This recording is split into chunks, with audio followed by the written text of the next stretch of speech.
Bonjour, donc je suis Jacques Beauchesne, je suis chercheur au CIRAD. Mes spécialités, c'est les sciences du bois. Je travaille à Rougeole en Guadeloupe.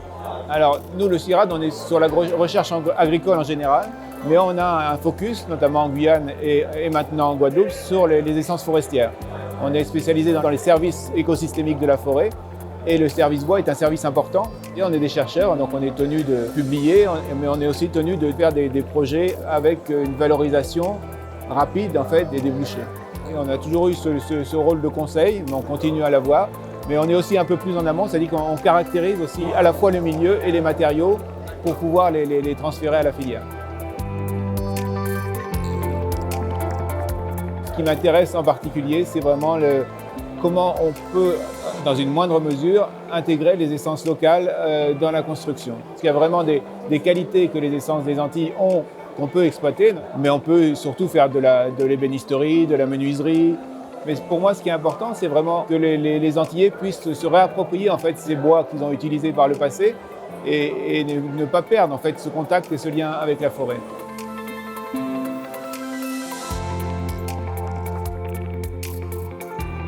J'ai travaillé par le passé sur les normes, j'ai travaillé sur la classification des bois en structure typiquement. C'est des choses importantes, c'est-à-dire que ça évolue à la fois assez rapidement et ça contraint quand même l'utilisation.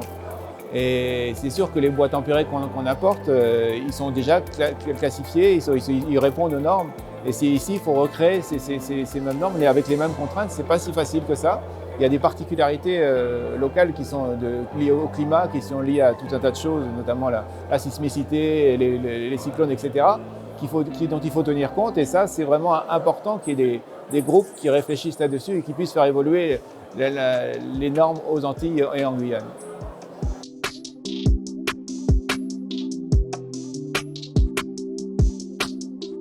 Les contacts avec les professionnels, moi ça me paraît vraiment important, c'est-à-dire que c'est des professionnels qui ont des besoins, qui ont des questions, notamment sur est-ce qu'on peut exploiter les essences encore des Antilles ou pas, est-ce que ça peut fournir les 100 000 m3 nécessaires.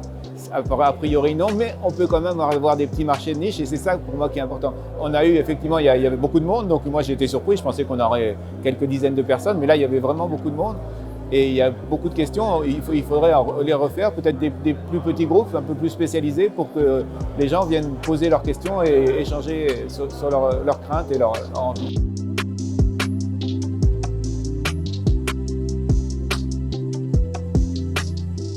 Les projets que qu'on développe nous au CIRAD en Guadeloupe, c'est surtout essayer de retravailler sur les usages anciens, en fait, les usages anciens de la ressource locale, et de voir comment en fait, on pourrait revaloriser ces matériaux, comment on pourrait les réutiliser, recréer des filières. Ça, c'est vraiment mes projets que j'ai particulièrement en Guadeloupe.